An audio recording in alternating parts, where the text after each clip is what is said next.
Hi, I'm Rosina Bignall, and welcome back to my series on setting up your YouTube channel.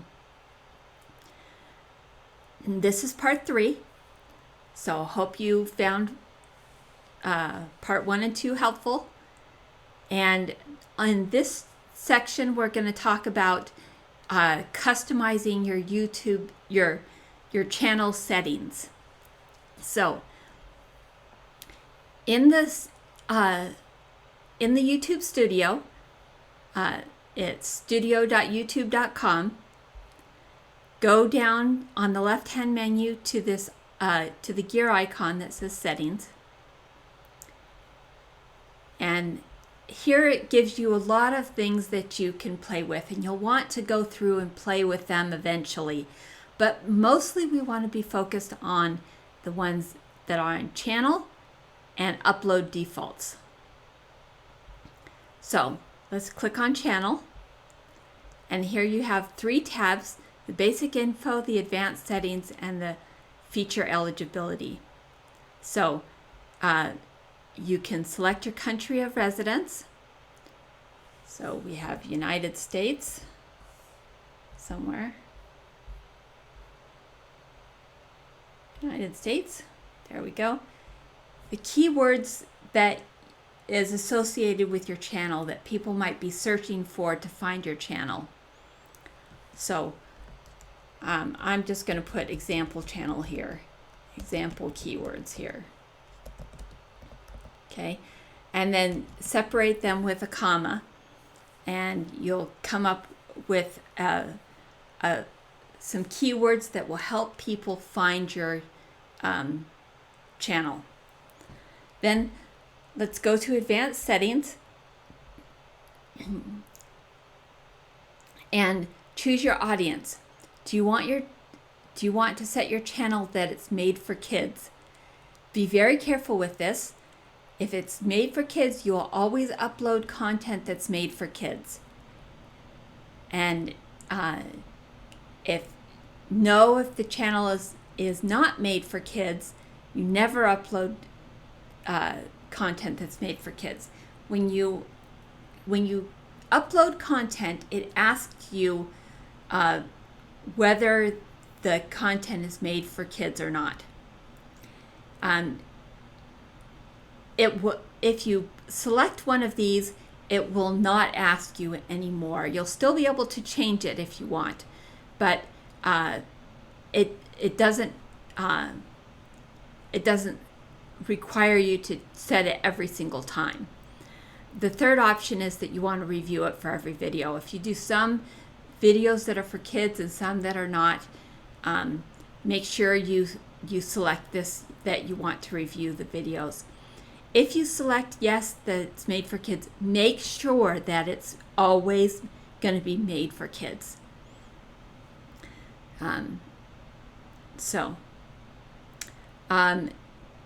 Next is your Google Ads account. If you have a Google Ads account, you can link your account here. You can set it to do automatic captions and advertisements. And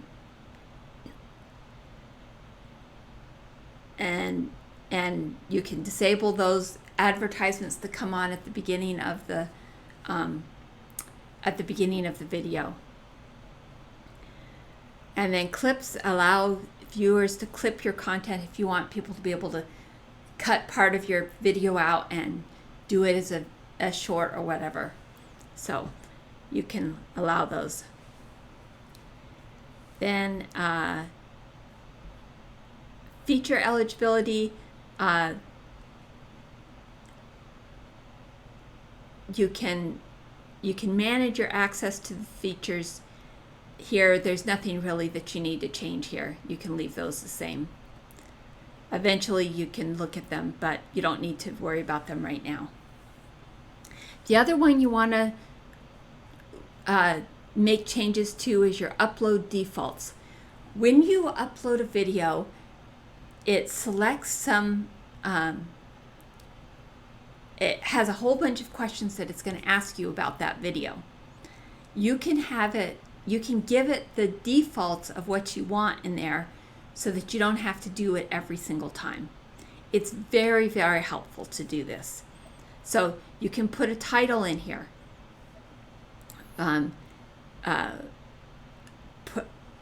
If your titles are going to follow some kind of pattern, put that pattern in there, and then just change the little bit of it for the video that you're doing.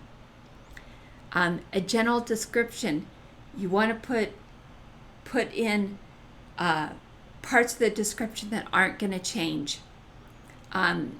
You might have some things that you put at the end. Thank you for watching my video, or links that you're always going to have in for every video.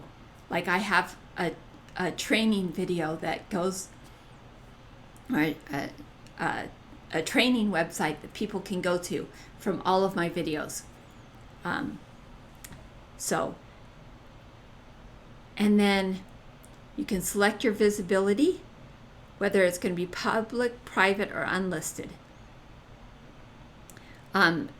Most of the time you're going to want to be public, but you might want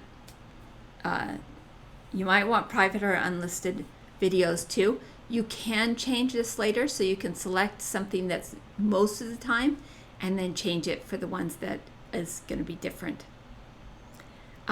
Tags, if you have some tags that you normally use for all of your videos, like for example, I put my name in as one of the tags. That way if somebody searches for me, that tag will come up. So, and then make sure you click save, and then go to the advanced settings, and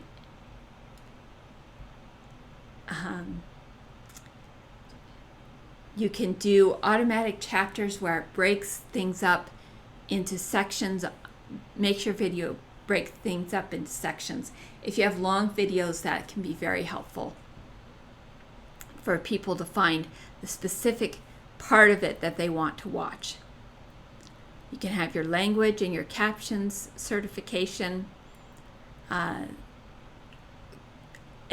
Select comments. You most likely want hold potentially inappropriate comments for review. That way, if there are things that YouTube isn't sure about whether it should actually be on there, it will hold them, let you review them, and then add them if you want to. Most of the comments will get through. That way you won't have to review every single comment. But other options are allow all the comments, or hold all the comments for review, or don't allow comments at all, which you probably don't want, because comments is something that YouTube uses to rank videos. So, and then choose whether you want to show how many users or how many viewers like this video. I usually like to leave that on there. It's something that YouTube uses in their rankings, so it's good to have it on there. You can go through all these other settings. There's other settings that you may want to choose, but these are the ones that are the most important, the ones you probably want to change. Make sure you click save, and then go on to your